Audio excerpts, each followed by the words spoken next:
नमस्कार दोस्तों, सुप्रभात। थिंक आईएएस में आपका बहुत बहुत स्वागत। आज हम जैन दर्शन के नैतिक विचार पर चर्चा करने जा रहे हैं, जिसमें हम जैन दर्शन के बारे में जानेंगे, महावीर स्वामी के बारे में जानेंगे और जैन दर्शन के सिद्धांतों के बारे में चर्चा करेंगे। चलिए चर्चा की शुरुआत करते हैं जैन दर्शन के नैतिक विचार से। जैन दर्शन आत्मा की अमरता, बंधन, मोक्ष, पुनर्जन्म और कर्म सिद्धांत को मानता है, परंतु सैद्धांतिक रूप से ईश्वर व अवतारवाद में यकीन नहीं रखता। व्यवहारिक तौर पर जैन धर्म में ईश्वर को स्वीकार कर लिया गया है, परंतु उसका स्थान जिन से नीचे रखा गया है। बंधन की धारणा। जैनियों की नीति मीमांसा में बंधन और मोक्ष की धारणाओं का विशिष्ट महत्व है। बंधन का अर्थ है कर्मफल की प्रक्रिया में उलझे रहना। व्यक्ति का जन्म इसलिए होता है क्योंकि कर्मों का फल पिछले जन्म की समाप्ति के बाद भी बचा रह गया था। संसार में होना बंधन का परिणाम भी है और बंधन का कारण भी। परिणाम इसलिए कि कर्म फल पूरा करने के लिए ही हम संसार में हैं, और कारण इसलिए कि संसार में रहते हुए भी हम अपनी वास्तविक स्थिति को समझने की बजाय नई नई वासनाओं में उलझकर कर्म करते रहते हैं और बंधन बढ़ता चला जाता है। मोक्ष की बात करते हैं। जैन धर्म में मोक्ष प्राप्त करने की प्रक्रिया, इस प्रक्रिया में प्रयुक्त होने वाले साधन तथा मोक्ष के स्वरूप का विस्तृत विवेचन किया गया है। साधन क्या है? जैन दर्शन ने मोक्ष के साधनों के रूप में कई पक्षों पर विचार किया है। इनमें सबसे महत्वपूर्ण है त्रिरत्न या पंचव्रत। त्रिरत्न और पंचव्रत। बात करते हैं त्रिरत्न की। ये तीन होते हैं: सम्यक दर्शन, सम्यक ज्ञान और सम्यक चरित्र। सम्यक दर्शन क्या है? इसका अर्थ है जैन आचार्यों तथा आगमों के कथनों में पूर्ण श्रद्धा और निष्ठा रखना। सम्यक ज्ञान क्या है? जैन आगमों के कथनों को ठीक से समझना तथा उन पर चिंतन मनन करना। सम्यक चरित्र क्या है? मोक्ष प्राप्ति के लिए बताए गए साधनों का कठोरतापूर्वक पालन करना। जैन दर्शन में कहा गया है कि रोगी को रोग से मुक्त होने के लिए 3 कार्य करने पड़ते हैं: वैद्य चिकित्सक के प्रति गहरी आस्था रखना, चिकित्सक के निर्देशों को सटीक रूप से समझना और चिकित्सक की सलाह के अनुसार पूरी तरह आचरण करना। इसी प्रकार मोक्ष की प्रक्रिया भी इन 3 तत्वों में समन्वय पर टिकी हुई है। पंचव्रत का सिद्धांत। ये 5 नियम या आदर्श हैं जिनका पालन प्रत्येक जैन अनुयायी या साधक के लिए करना आवश्यक है। ये पंचव्रत हैं: अहिंसा, सत्य, अस्तेय, अपरिग्रह और ब्रह्मचर्य। इन्हें पंच महाव्रत या पंच अणुव्रत में विभाजित किया गया है। पंच महाव्रत। पंचव्रत के 5 नियम साधु सन्यासियों के लिए महाव्रत कहलाते हैं। महाव्रतों की अपेक्षाएं अणुव्रतों की तुलना में कठोर होती हैं। इन्हें या इनके सम्यक पालन से साधक को मोक्ष की प्राप्ति होती है। पंच अणुव्रत। पंचव्रत के 5 नियम गृहस्थों के लिए कुछ सरल और लचीले रूप में उपलब्ध हैं, जिन्हें अणुव्रत कहते हैं। इनका पालन करने से महाव्रतों के पालन की योग्यता विकसित होती है। महाव्रतों के पालन से ही मोक्ष मिलता है। अहिंसा। इसका नकारात्मक अर्थ है मन, वचन, कर्म से किसी को भी कष्ट न पहुंचाना। कहीं कहीं इसके सकारात्मक रूप जैसे छोटे से छोटे जीव के प्रति करुणा रखने को भी मान्यता दी गई है। जैन दर्शन में अहिंसा का विचार महात्मा गांधी की तुलना में कठोर है। गांधी ने अहिंसा के अपवाद स्वीकार किए हैं, किंतु जैन दर्शन प्रायः इसे निरपेक्ष रूप में लेता है। गीता में भी अहिंसा की वकालत है, किंतु कर्तव्य पूरा करने के लिए आवश्यक हो तो हिंसा करना उचित माना गया है, पर जैनियों में अहिंसा किसी भी कर्तव्य से ऊंची है। अणुव्रत में कहा गया है कि खेती करते समय यदि पूरी सावधानी के बावजूद हिंसा हो जाए तो क्षम्य है, जानबूझकर की गई हिंसा अक्षम्य है। इसी आधार पर गर्भपात को अनैतिक माना गया है। जैनियों में अहिंसा से जुड़े कुछ अन्य नियम हैं: सूर्यास्त के बाद भोजन न करना, प्याज, लहसुन और ज़मीन के अंदर की अधिकांश सब्जियां जैसे आलू, मूली, गाजर आदि न खाना, मुंह पर कपड़ा बांधना ताकि बोलते समय या सांस लेते समय कोई जीव न मर जाए, पानी भी छान कर पीना आदि। सत्य।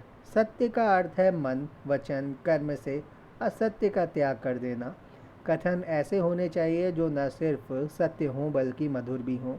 अस्तेय। मन, वचन, कर्म से किसी के धन संपत्ति या वस्तु को नहीं चुराना, अर्थात किसी को उसके अधिकार से वंचित न करना। ब्रह्मचर्य मन वचन कर्म से वासनाओं का त्याग कर देना सिर्फ ऐन्द्रिक या यौन वासनाओं का ही नहीं बल्कि सभी मानसिक व वाह कामनाओं का त्याग कर देना। अणुव्रत में इसका अर्थ कुछ लचीला है। संयम पूर्वक सुखों का भोग करना अणुव्रत के लिए पर्याप्त है, किंतु वहाँ भी 18 वर्ष से पूर्व कामेक्षाओं का पूर्ण नियंत्रण तथा जीवन भर पर स्त्री गमन और वैश्यागमन का निषेध अनिवार्य है। अपरिग्रह, इसका अर्थ है साधनों का संग्रह न करना, मन वचन कर्म तीनों स्तरों पर संग्रह तथा संग्रहेच्छा या संग्रहेच्छा का पूर्ण त्याग कर देना अपरिग्रह है। साधुओं के लिए अपरिग्रह निरपेक्ष स्तर पर है। दैनिक उपयोग की वस्तुओं के प्रति भी संचय या संग्रह का भाव नहीं आना चाहिए। अणुव्रत में यह नियम कुछ लचीला है और अपनी ज़रूरतों के लिए थोड़ा बहुत संचय करना अनुचित नहीं माना गया है, लेकिन संचय के लिए किसी अनैतिक साधन का प्रयोग करना जैसे रिश्वत लेना और देना अनुचित है। मूल्यांकन, सकारात्मक पक्ष, अहिंसा का मूल्य अत्यंत व्यवहारिक है। 20वीं शताब्दी में आतंकवाद व जेनोसाइड जिस तरह से बढ़े हैं उसका समाधान अहिंसा से ही संभव है। वर्तमान में पर्यावरण संकट और पशु अधिकार के मुद्दे को देखते हुए भी अहिंसा का मूल्य प्रासंगिक है। वितरण मूलक न्याय सुनिश्चित करने के लिए अपरिग्रह का मूल्य प्रासंगिक है। अगर अमीर लोग धन के संचय से बचेंगे, बिल गेट्स, वारेन बफेट इत्यादि, तो अपरिग्रह की यह भावना वंचित वर्गों के कल्याण में सहायक होगी। अस्तेय का अर्थ अगर व्यापक रूप में लें तो हमें किसी का भी अधिकार नहीं छीनना चाहिए। यह सिद्धांत मनुष्य पशु संबंध, मानव मानव संबंध तथा अंतर्राष्ट्रीय नैतिकता में आधारभूत महत्व रखता है। आतंकवाद, नक्सलवाद, क्षेत्रवाद में मूल में यही कारण होता है कि कुछ व्यक्तियों ने बाकी व्यक्तियों का हक छीन लिया है। जैनियों का एक प्रमुख सिद्धांत स्यादवाद है, जिसका अर्थ है कि सामान्य मनुष्यों का ज्ञान हमेशा एक विशेष दृष्टिकोण के सापेक्ष होता है। विभिन्न व्यक्तियों या विचारों में झगड़ा तभी होता है जब वे अपने सापेक्ष ज्ञान को निरपेक्ष मान लेने की भूल कर बैठते हैं। अगर वे समझ जाएं कि उनका ज्ञान सापेक्ष है और दूसरों का ज्ञान भी उनके अपने दृष्टिकोण से उचित है, तो वे एक दूसरे के दृष्टिकोण के प्रति न केवल सहिष्णु हो जाएंगे बल्कि उनका सम्मान भी करेंगे। उनके बीच चर्चा की संस्कृति विकसित होगी जो वैचारिक लोकतंत्र का मूल आधार है। हिंदू व्यक्ति हिंदू धर्म ही दुनिया का सबसे अच्छा धर्म है को निरपेक्ष कथन मानता है और मुसलमान व्यक्ति इस्लाम ही सबसे महान धर्म है को निरपेक्ष कथन मानता है। परंतु स्यादवाद के प्रभाव में समझा जा सकता है कि समाज को समता मूलक बनाने की दृष्टि से इस्लाम एक अच्छा धर्म है, जबकि ईश्वर और मनुष्य के संबंधों में लचीलेपन की दृष्टि से हिंदू धर्म एक अच्छा धर्म है। बाकी सभी धर्म भी किसी न किसी दृष्टि से अवश्य श्रेष्ठ होंगे, चाहे वे कारण हमें ज्ञात हों या नहीं। नकारात्मक पक्ष, ब्रह्मचर्य की धारणा मुश्किल भी है और अवैज्ञानिक भी। अगर स्वाभाविक सुख प्राप्त करना अनैतिक ही था तो ईश्वर या प्रकृति ने मनुष्य को ऐसी इच्छाएं दी ही क्यों? क्या ईश्वर या प्रकृति अनैतिक है या उनके द्वारा दी गई इच्छाओं का विरोध करना अनैतिक है? व्यवहार में कई बार देखा जाता है कि जो साधु ब्रह्मचर्य का दावा करते हुए भी इस आदर्श से विचलित होते देखे जाते हैं। इससे इस आदर्श की अव्यावहारिकता स्पष्ट होती है। जैन सिद्धांत अत्यंत कठोर है। यह व्यक्ति से जीवन की सहज इच्छाएं ही छीन लेता है। अपरिग्रह का आदर्श पूंजी निर्माण को असंभव बना देता है, जो संपूर्ण आर्थिक प्रगति का मूल आधार है। मोक्ष की पारलौकिक धारणा पर आज के युग में विश्वास करना कठिन है। दिगंबर संप्रदाय महिलाओं को मोक्ष का अधिकारी नहीं मानता, इसलिए लिंग समानता की दृष्टि से भी इस पर प्रश्न चिन्ह लगाता है। महावीर के नैतिक विचार, उनसे क्या सीखें और क्या नहीं? प्राचीन भारतीय इतिहास कई प्रसिद्ध धर्मों के उद्गम या उद्भव के लिए जाना जाता है। 6वीं शताब्दी ईसा पूर्व में भारत में जिन दो धर्मों का तीव्र विकास हुआ उनमें से एक बौद्ध धर्म था तो दूसरा जैन धर्म। लगभग इसी समय चीन में कन्फ्यूशियस ने भी अपना धर्म चलाया, जो कई महीनों में बौद्ध व जैन धर्मों से मिलता जुलता था। मानव इतिहास में यह काल धर्मों के विकास के लिए अत्यंत उर्वर समय के तौर पर जाना जाता है। रोचक तथ्य है कि पश्चिम में ईसा मसीह के आगमन से लगभग 500-600 वर्ष पूर्व भारत और चीन में धर्म की दुनिया में इतने प्रयोग हो चुके थे। जैन धर्म की शुरुआत यूँ तो वर्धमान महावीर के जन्म से पहले हो चुकी थी, किंतु उसे पहली बार व्यवस्थित रूप उन्होंने ही दिया। स्रोत बताते हैं कि महावीर से पहले जैन धर्म के 23 तीर्थंकर हो चुके थे और 24वें महावीर जैन अंतिम तीर्थंकर थे। इतिहासकार इस प्रश्न पर अनिश्चय की स्थिति में हैं कि महावीर से पहले कितने तीर्थंकर हुए थे, पर वे इस बात पर सहमत हैं कि उनसे पहले पार्श्वनाथ, जिन्हें 23वां तीर्थंकर माना जाता है, तो वास्तविक तौर पर जैन धर्म के प्रचार प्रसार में सक्रिय थे ही। महावीर ने पार्श्वनाथ की शिक्षाओं को आधार बनाया तथा अपने विवेक से उनमें बहुत कुछ जोड़ा। आज हम जिस जैन धर्म को मानते हैं या जानते हैं, उसकी नैतिक धारणाएं मोटे तौर पर वर्धमान महावीर द्वारा ही प्रतिपादित की गई थी। जैन धर्म को मानने वालों की संख्या ना तो भारत में बहुत अधिक है और ना ही विश्व में। शायद यही कारण है कि वर्धमान महावीर के नैतिक विचारों को लोक चर्चाओं में उतना महत्व नहीं मिल पाता जितने कि वे हकदार हैं। महात्मा गांधी की जिस अहिंसा ने भारत के स्वाधीनता संग्राम को दार्शनिक व भावनात्मक आधार दिया था, वह महात्मा गांधी को वर्धमान महावीर से ही हासिल हुई थी और इस बात को खुद महात्मा गांधी ने खुलकर स्वीकार किया है। पर वर्धमान महावीर का योगदान सिर्फ अहिंसा तक ही सीमित नहीं है। ध्यान से देखेंगे तो हम पाएंगे कि हमारे समय के लिए उपयुक्त नैतिक संहिता के निर्माण में वे बहुत दूर तक हमारी मदद कर सकते हैं। महावीर नीति के सकारात्मक पहलू। महावीर का सबसे महत्वपूर्ण योगदान है स्यादवाद का सिद्धांत। इस सिद्धांत का सीधा सा अर्थ यह है कि हमारा ज्ञान सीमित और सापेक्ष होता है तथा हमें ईमानदारी से यह बात स्वीकार कर लेनी चाहिए। हमें ऐसे दावे करने से बचना चाहिए कि हमारा ज्ञान असीमित और अप्रश्नीय है। स्यादवाद मूलतः स्यात् शब्द से बना है, जिसका अर्थ होता है संभवतः या हो सकता है, किंतु महावीर ने इस शब्द का प्रयोग जिस अर्थ में किया वह है सापेक्षता। इसका अर्थ है कि हमारे पास जो ज्ञान है वह निरपेक्ष न होकर सापेक्ष है। सापेक्ष का सरलतम अर्थ है वह जो किसी से प्रभावित है। इसके विपरीत निरपेक्ष वह है जो किसी से भी प्रभावित नहीं है। यदि हम ऐसे ज्ञान का दावा करते हैं जिसके हर स्थिति में सही होने की गारंटी है, तो हमारा दावा निरपेक्ष ज्ञान का है। और अगर हम यह मान लेते हैं कि हमारा ज्ञान विशेष परिस्थितियों के अनुसार ही सत्य है और स्थितियां बदलने पर गलत साबित हो सकता है, तो हम ज्ञान की सापेक्षता को स्वीकार करते हैं। सरल उदाहरण से समझे तो यह कहना कि पीटर लंबा है एक निरर्थक कथन है, क्योंकि किसी भी व्यक्ति की लंबाई निरपेक्ष नहीं हो सकती। हर व्यक्ति किसी न किसी मात्रा में तो लंबा है ही। छोटे से छोटा व्यक्ति भी चूहों और बिल्लियों से लंबा ही होता है और लंबे से लंबा व्यक्ति भी हाथी या डायनासोर्स की तुलना में छोटा होता है।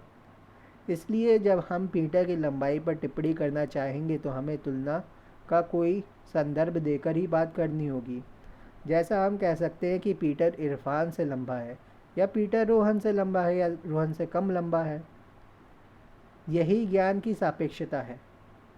समझदार लोग यह जानते हैं कि उनका ज्ञान सापेक्ष है, निरपेक्ष नहीं। इसलिए वे अपनी भाषा में विनम्रता पूर्वक यह घोषणा करते रहते हैं कि उनकी बात वहीं तक सच मानी जाए जहाँ तक उसके विरोध में कोई ठोस तर्क या तथ्य उपस्थित न हो। अगर हम किसी भी वैज्ञानिक के शोध प्रबंध को पढ़ें तो उनमें या उसमें निकाले गए निष्कर्षों के साथ लिखा होता है कि ये निष्कर्ष तभी तक वैध है जब तक किसी अन्य प्रयोग के द्वारा इन्हें गलत न ठहराया जाए या गलत ठहरा दिया न गया हो। जैन धर्म में स्यादवाद को समझने के लिए एक कथा का जिक्र किया जाता है, जिसे अन्य दार्शनिकों ने भी अपने तरीके से इस्तेमाल किया है। कथा इतनी सी है कि एक बार 6 अंधे एक हाथी के सामने पड़ गए और वे अनुमान करना चाह रहे थे कि उनके सामने क्या है। एक एक ने हाथी की भारी भरकम टांग को छुआ और घोषणा कर दी कि यह एक खंबा है। दूसरे का हाथ हाथी की सूंड पर चला गया और उसने दावा किया कि यह एक अजगर है। तीसरे के हाथ हाथी की पूंछ पर आई तीसरे का हाथ हाथी के पूंछ पर आया तो उसने बताया कि यह एक मोटी रस्सी है। चौथे ने उसके पेट को छुआ और घोषणा की कि यह एक दीवार है। इसी प्रकार एक ने उसके कान को छूकर कहा कि यह एक बहुत बड़ा पंखा है। इस कहानी से पता चलता है कि साधारण मनुष्यों में संपूर्ण वास्तविकता को पहचानने की शक्ति नहीं होती, किंतु वे अपने ज्ञान की पूर्णता का दावा ठोकने के लालच में अपने सीमित ज्ञान को ही निरपेक्ष ज्ञान की तरह पेश करते हैं। जिस तरह छहों अंधे नहीं समझ पा रहे थे कि उनके दावे सत्य से बहुत दूर हैं, उसी प्रकार सामान्य मनुष्य भी जीवन भर निरर्थक दावे करता रहता है, किंतु यह नहीं समझ पाता कि उसकी बातें या उसकी बातों में कोई सार है या नहीं। महावीर सुझाते हैं कि मनुष्य को अपने हर दावे से पहले यह स्पष्ट कर देना चाहिए कि उसकी बात सापेक्ष रूप में ही सही है। सरल भाषा में कहें तो व्यक्ति को अपनी राय देते हुए कुछ सापेक्षता सूचक वाक्यांशों जैसे जहाँ तक मैं समझता हूँ, मेरा मानना है, मेरे ख्याल से, जितनी जानकारी मेरे पास है उसके अनुसार आदि का प्रयोग करते रहना चाहिए। ऐसी भाषा से विनम्रता तो झलकती ही है, यह खतरा भी नहीं रहता कि व्यक्ति की बात गलत साबित होगी। स्यादवाद कहता है कि साधारण मनुष्यों का संपूर्ण ज्ञान सापेक्ष ही होता है, किंतु उन्हें यह बात समझना आसान नहीं है। जो मनुष्य अपने ज्ञान की सापेक्षता को नहीं समझते, वे अपने ज्ञान की पूर्णता तथा निरपेक्षता के संबंध में निरर्थक दावे ठोकते रहते हैं, जो दरअसल हास्यास्पद किस्म के होते हैं। उदाहरण के लिए, जब कोई ईश्वरवादी बिना किसी प्रमाण या तथ्य के ईश्वर के होने की गारंटी देता है, तो वह अपने सापेक्ष ज्ञान या समझ को निरपेक्ष मानने की भूल कर रहा होता है। इसी प्रकार जब कोई निरीश्वरवादी इस बात का दावा करता है कि ईश्वर नहीं है और यह जगत सिर्फ संयोग से विकसित हुआ है, तो वह भी अपनी सापेक्ष समझ को निरपेक्ष मानकर दूसरों पर थोपने का हास्यास्पद प्रयास करता है। महावीर का कहना है कि व्यक्ति को अपने ज्ञान की सीमाओं को समझना और पहचानना चाहिए और पूरी ईमानदारी के साथ अपने कथनों में उसे स्वीकार करना चाहिए। अगर ध्यान से देखें तो स्यादवाद वर्तमान काल के लिए एक बेहद ज़रूरी विचार है। आज दुनिया में तमाम तरह के झगड़े हैं, जैसे सांप्रदायिकता, आतंकवाद, नक्सलवाद, नस्लवाद या जातिवाद इत्यादि। इन सारे झगड़ों के मूल में बुनियादी दार्शनिक समस्या यही है कि कोई भी व्यक्ति, देश या संस्था अपने दृष्टिकोण से टस से मस होने को तैयार नहीं है। सभी को लगता है कि अंतिम सत्य उन्हीं के पास है। दूसरों के पक्ष को सुनने और समझने का धैर्य किसी के पास नहीं है। अधैर्य इतना है कि वे अपने निरपेक्ष दावों के लिए दूसरों की जान लेने से भी नहीं चूकते। इस दृष्टि से चाहे इस्लामिक स्टेट जैसा अतिवादी समूह हो या किसी भी विचारधारा को कट्टर रूप में स्वीकार करने वाला कोई अन्य समूह, सभी के साथ मूल समस्या नज़रिए की ही है। स्यादवाद को स्वीकार करते हुए ही हमारा नैतिक दृष्टिकोण बेहतर हो जाता है। हम यह मान लेते हैं कि ना तो हम पूरी तरह सही है और ना ही दूसरे पूरी तरह गलत हैं। हम उनके विचारों को भी स्वीकार करने लगते हैं और दो विरोधी समूहों के बीच सार्थक संवाद की गुंजाइश बन जाती है।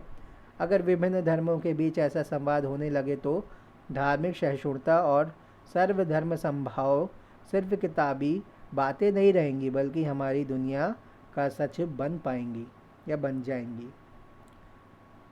महावीर का दूसरा विचार अनेकांतवाद कहलाता है और यह भी भीतरी स्तर पर स्यादवाद से जुड़ा है। अनेकांतवाद का सरलतम अर्थ है कि दुनिया में अनेक वस्तुएं हैं और प्रत्येक वस्तु के अनेक विशेषताएं हैं। अगर हम चाहते हैं कि हम किसी एक वस्तु को पूरी तरह समझ लें, तो हमें उसके साथ साथ शेष सभी वस्तुओं को भी समझना होगा, क्योंकि हर चीज़ हर दूसरी चीज़ के साथ किसी न किसी स्तर पर संबंधित है। इसलिए जैन दर्शन में कहा गया है कि जो किसी एक वस्तु को संपूर्णता में जान लेता है, वह समस्त ब्रह्मांड को जान लेता है। सामान्य व्यक्ति के लिए यह संभव नहीं है या यह असंभव माना गया है। जिस विचार को महावीर ने अनेकांतवाद कहा, वर्तमान विश्व में उसी विचार को हम दूसरे नामों से जानते हैं। उनमें से एक नाम है पारिस्थितिकी दर्शन या इकोलॉजिकल फिलॉसफी, जिसकी शुरुआत 1970 के दशक में नॉर्वे के एक विचारक आर्ने नेस ने की थी। नेस ने बताया था कि विश्व की अधिकांश नैतिक समस्याओं के मूल में एक विशेष दार्शनिक समस्या छिपी है, जिसे सुलझाए बिना मनुष्य के नैतिक दृष्टिकोण को ठीक बनाना संभव नहीं है। यह दार्शनिक समस्या है यह मानकर चलना कि जगत में भिन्न भिन्न वस्तुएं हैं जिनमें आपस में कोई भीतरी संबंध नहीं है। इसी धारणा का परिणाम है कि हम मनुष्य और पशुओं के बीच, सजीव और निर्जीव के बीच संबंध देखने के बजाय अंतरों पर अधिक बल देते हैं। इसी के कारण मनुष्य स्वयं को प्रकृति का हिस्सा नहीं मानता, बल्कि खुद को उसका मालिक समझता है। जब तक मनुष्य और प्रकृति के बीच यह साध्य साधन भाव बना रहेगा, तब तक किसी भी प्रयास के माध्यम से प्रकृति की स्थिति नहीं सुधर सकती। यदि मनुष्य की बुनियादी सोच में ही खोट है, तो सिर्फ ऊपरी उपायों से स्थितियों में कैसे परिवर्तन लाया जा सकता है। इस संकट का समाधान वही है जिसे महावीर ने अनेकांतवाद कहा है और आर्ने नेस ने पारिस्थितिकी दर्शन। दोनों की बुनियादी मान्यता यही है कि जगत की हर वस्तु प्रत्येक दूसरी वस्तु के साथ संबंधित है। अगर हम किसी एक वस्तु को नष्ट करते तो दूसरी किसी न किसी रूप में दूसरी वस्तुओं पर प्रभाव पड़ता है। अगर हम किसी एक वस्तु को नष्ट करते तो किसी न किसी रूप में दूसरी वस्तुओं पर भी प्रभाव पड़ना तय है। इस विचार को सही मान लिया जाए तो दुनिया की अधिकांश नैतिक समस्याएं सुलझ सकती हैं। उदाहरण के लिए, अगर प्रत्येक भारतीय के मन में यह बैठाया जा सके कि हिंदू और मुसलमान दो पृथक समुदाय ना होकर दो संबंधित समुदाय हैं, तो समस्या की जड़ ही खत्म हो जाएगी। इसी प्रकार अगर मनुष्य और शेष प्रकृति के बीच संबद्धता का एक ऐसा ही भाव पनप सके तो निस्संदेह पर्यावरण का संकट समाप्त होगा और मनुष्य बेहतर जीवन जी सकेगा। महावीर ने अपने अनुयायियों को पंचव्रत का पालन करने की शिक्षा दी, जिसमें शामिल 5 व्रत है: अहिंसा, अपरिग्रह, सत्य, अस्तेय और ब्रह्मचर्य। इनमें से अधिकांश नैतिक मूल्य वर्तमान समाज के लिए भी प्रासंगिक है। अगर इन नैतिक सिद्धांतों पंचव्रत के आधार पर महावीर का विश्लेषण करें तो हम पाएंगे कि वे समाजवाद और पूंजीवाद दोनों की विशेषताओं का समाहार करते हैं। उदाहरण के लिए, अपरिग्रह का मूल्य सीधे सीधे समाजवाद के इस विचार से जुड़ता है कि समाज में आर्थिक संसाधनों का वितरण समतामूलक तरीके से होना चाहिए। अपरिग्रह का सरल अर्थ है एकत्रित न करना, अर्थात उतनी ही संपदा एकत्रित करना जितनी व्यक्ति की आवश्यकताओं की पूर्ति के लिए अनिवार्य है। अपनी आवश्यकताओं से अधिक संपदा का संग्रहण नैतिक रूप से गलत है, क्योंकि जब किसी एक व्यक्ति के पास ज़रूरत से ज़्यादा संपत्ति इकट्ठा होती है तो उसी अनुपात में कुछ लोग संपदाहीन भी होते हैं, संपत्तिहीन या संपदाहीन हो जाते हैं। ब्रह्मचर्य का विचार भी आज की उपभोक्तावादी समाज के लिए प्रासंगिक प्रतीत होता है। गौरतलब है कि ब्रह्मचर्य का अर्थ सिर्फ यौन इच्छाओं पर नियंत्रण रखना नहीं है। इसका सही अर्थ है अपनी समस्त वासनाओं का नियमन करना। ध्यातव्य है कि हमें प्रत्येक वासना की संतुष्टि के लिए प्राकृतिक या सामाजिक साधनों की ज़रूरत पड़ती है। ऐसे में अगर सभी व्यक्तियों के भीतर इच्छाओं का अनियंत्रित विस्फोट हो जाए तो प्राकृतिक संसाधन तो नष्ट होंगे ही, सामाजिक संबंधों में भी कोहराम मच जाएगा। इसलिए अपनी इच्छाओं पर नियंत्रण बनाए रखना सामाजिक नैतिकता के लिए अनिवार्य हो जाता है। अस्तेय का विचार यही है कि हमें दूसरों की संपदा नहीं चुरानी चाहिए। यह विश्वास कि मेरी संपदा को कोई नहीं चुरा पाएगा उद्यमशीलता के पूंजीवादी मूल्य को प्रोत्साहित करता है। थोड़ा गहराई से देखें तो अस्तेय का विचार समाजवादी मूल्यों से भी जुड़ जाता है, क्योंकि इसका मूल अर्थ है किसी दूसरे के हक को ना मारना। अगर यह विचार सही तरीके से स्थापित हो जाए तो कोई उद्यमी अपने कर्मचारियों का हक नहीं मारेगा और कोई अमीर किसी गरीब का नुकसान नहीं करेगा या उसको नुकसान नहीं पहुंचाएगा, और अर्थव्यवस्था में तनाव की जगह सद्भाव को प्राथमिकता दी जाएगी या उसे प्राथमिक स्थान मिलेगा। जिस नैतिक सिद्धांत के लिए महावीर दुनिया भर में जाने जाते हैं वह है अहिंसा। अहिंसा की बात महावीर के समकालीन गौतम बुद्ध ने भी की थी, किंतु अहिंसा को लेकर जैसी प्रतिबद्धता और तीव्रता महावीर के विचारों में है, वैसी बुद्ध के विचारों में नहीं दिखती। बुद्ध आत्मा का अस्तित्व स्वीकार नहीं करते, किंतु महावीर को आत्मा के अस्तित्व में गहरी आस्था है। उनका दावा है कि प्रत्येक प्राणी के भीतर समान आत्मा है, इसलिए प्रत्येक प्राणी का हक है कि उसके प्रति नैतिक आचरण किया जाए। उन्होंने चींटी और हाथी की आत्माओं की तुलना के माध्यम से प्राणी मात्र की समानता का विचार प्रस्तुत किया है। अहिंसा को लेकर महावीर इतने प्रतिबद्ध थे कि उन्होंने जैन अनुयायियों को हर संभव स्तर तक जाकर जीव जंतुओं की रक्षा करने की हिदायत दी। आज के दौर में महावीर की अहिंसा भी हमें प्रेरित कर सकती है। आज एक तरफ पशुओं के विरुद्ध हिंसा के नए नए तरीके खोजे जा रहे हैं, तो दूसरी ओर पशुओं के साथ मानवीय आचरण करने के पक्ष में PETA PETA people for ethical treatment with animals जैसी संस्थाएं विश्वव्यापी आंदोलन चला रही हैं। अगर हम ध्यान से अपने परिवेश पर ध्यान दें तो पाएंगे कि मांसाहार करने के अलावा हम कई अनावश्यक तरीकों से पशु पक्षियों की हत्या के लिए जिम्मेदार हैं। उदाहरण के लिए जो चमड़े के जूते या पर्स हम रखते हैं वे किसी न किसी जानवर की खाल से बनते हैं। जो इत्र हम लगाते हैं वह प्रायः कुछ सूक्ष्म जीवों की हत्या करके बनाया जाता है। जो शहद हम खाते हैं उसे बनाने के लिए हजारों मधुमक्खियों को जान से मारा जाता है। ऐसे ही तमाम दूसरे उदाहरण भी हैं जिनमें पशु पक्षियों की अनावश्यक हत्याएं होती हैं और हमें कोई फर्क नहीं पड़ता। नैतिकता के स्तर पर महावीर का एक योगदान यह भी है कि वे सद्गुणों वर्च्यूज़ के विकास पर अत्यधिक बल देते हैं। उन्होंने अपने अनुयायियों को जो आचरण संहिता बताई है उसमें कष्टों को सहने की ताकत और अनुशासित जीवन का अत्यधिक मूल्य है। इस बिंदु पर वे महान ग्रीक दार्शनिक सुकरात, प्लेटो और अरस्तु के साथ खड़े हुए नजर आते हैं।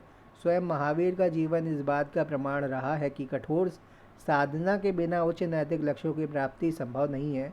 राज परिवार में जन्म लेने और तमाम सुख सुविधाओं के बीच पले बड़े होने के बावजूद उन्होंने 30 वर्ष की उम्र में अपना घर छोड़ दिया और लगभग 12 वर्षों तक कठोर साधना की। इस कठोर साधना के दौरान लोगों ने उन्हें पत्थर भी मारे और बुरा भला भी कहा, किंतु वे इस बात को समझ चुके थे कि ऊंचे लक्ष्यों की प्राप्ति आसान रास्ते पर चलकर नहीं होती। यहाँ तक कि महावीर अपने सर्वश्रेष्ठ मित्र मक्खली गोशाल, जो साधना के दौरान लगभग 9 वर्षों तक उनके साथ रहा, से भी इस बिंदु पर अलग हो गए कि वह कठोर अनुशासन और ब्रह्मचर्य की परिधि में रहने को तैयार नहीं था। महावीर नीति के नकारात्मक पहलू। किसी भी महान नैतिक विचारक की तरह वर्तमान महावीर का दर्शन भी कुछ कमियों से ग्रस्त है जिन्हें आज का व्यक्ति स्वीकार नहीं कर सकता। महावीर के दर्शन की बड़ी समस्या यह है कि वे अत्यंत कठोर मार्ग प्रस्तावित करते हैं। साधुओं के लिए तो यह मार्ग और भी कठिन है, जिसे वे महाव्रत कहते हैं। गृहस्थों के लिए अनुशासन की अपेक्षाकृत कम है, जिसे अणुव्रत कहा जाता है। पर दोनों ही मार्ग ऐसे हैं कि यदि सामान्य व्यक्ति उन पर 100% चलने की कोशिश करे तो सामान्य सांसारिक जीवन के प्रति सहज नहीं रह पाएगा। उदाहरण के लिए महावीर की अहिंसा की अवधारणा काफ़ी हद तक अव्यावहारिक है। उन्होंने अपने अनुयायियों को यहाँ तक सलाह दी कि वे कृषि कार्य से बचें, क्योंकि कृषि करने में छोटे छोटे जीवों की मृत्यु हो जाती है। ऐसे में सवाल यह है कि अगर मांसाहार की तरह कृषि कार्य भी अनैतिक है तो व्यक्ति क्या खाकर जिंदा रहेगा। संभवतः महावीर यह कहना चाह रहे थे कि उनके अनुयायी स्वयं कृषि कार्य न करें, किंतु वे दूसरों द्वारा उत्पन्न अन्न का भोग या उपभोग कर सकते हैं। अगर उनका यही दृष्टिकोण था तो इससे नैतिक समस्या का समाधान नहीं होता है। अंतिम रूप से अनैतिकता का भागी वही व्यक्ति होगा जो कृषि उत्पादन का उपभोग करता है, ना कि वह जो अपनी आजीविका के तौर पर अन्न का उत्पादन करता है। महावीर की कठोर ब्रह्मचर्य की धारणा भी कई विवादों को आमंत्रित करती है। आज के व्यक्ति को ब्रह्मचर्य पर इतना बल क्यों देना चाहिए, यह समझना मुश्किल है। पश्चिमी देशों में जहाँ ब्रह्मचर्य का विचार सुना भी नहीं जाता, वहाँ के नागरिकों का मानसिक शारीरिक स्वास्थ्य और जीवन प्रत्याशा भारत के उन साधुओं से कम नहीं है जो ब्रह्मचर्य को अच्छे स्वास्थ्य का राजमार्ग बताते हैं। एक अर्थ में ब्रह्मचर्य प्रकृति के विरुद्ध जाने के बराबर भी है। अगर सचमुच यौन जीवन बुरा होता तो प्रकृति प्राणी मात्र के भीतर यौन इच्छाएं क्यों पैदा करती। गौरतलब है कि चारवाक दर्शन ने महावीर के विचारों पर ऐसा ही गंभीर आक्षेप करते हुए कहा था कि वे मनुष्य की उसकी प्रकृति से काट देना चाहते हैं। एक समस्या यह भी है कि एक तरफ महावीर स्यादवाद की बात करते हैं, जबकि दूसरी तरफ कुछ निश्चित नैतिक नियम बताते हैं।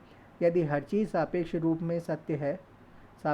में ही सत्य है, तो जैन परंपरा की नैतिक संहिता सभी के लिए सत्य क्यों मानी जानी चाहिए? यदि हर चीज़ सापेक्ष रूप में ही सत्य है, तो जैन परंपरा की नैतिक संहिता सभी के लिए सत्य क्यों मानी जानी चाहिए? ये प्रश्न भी उठता है। निष्कर्ष देख लेते हैं। सार यह है कि हमें महावीर से स्यादवाद सीखकर विनम्रता का अभ्यास करना चाहिए और अनेकांतवाद सीखकर जगत की हर वस्तु और प्राणी के प्रति संबद्धता का भाव महसूस करना चाहिए। उनकी अहिंसा के अव्यवहारिक पक्ष को छोड़ते हुए इतना तो सीखना ही चाहिए कि मानव होने के नाते प्रकृति व अन्य प्राणियों के प्रति भी हमारी नैतिक जिम्मेदारी बनती है। ब्रह्मचर्य को कठोर रूप में लेने की बजाय इस रूप में समझना चाहिए कि हम इंद्रियों के दास न बन जाएं। अपरिग्रह, सत्य और अस्तेय आज भी स्वीकार किए जाने योग्य विचार हैं। जहाँ तक संभव हो, इन्हें अपने जीवन में उतार लेना ही श्रेयस्कर है। धन्यवाद। इसके बाद हम महात्मा गांधी के नैतिक विचार को पढ़ेंगे।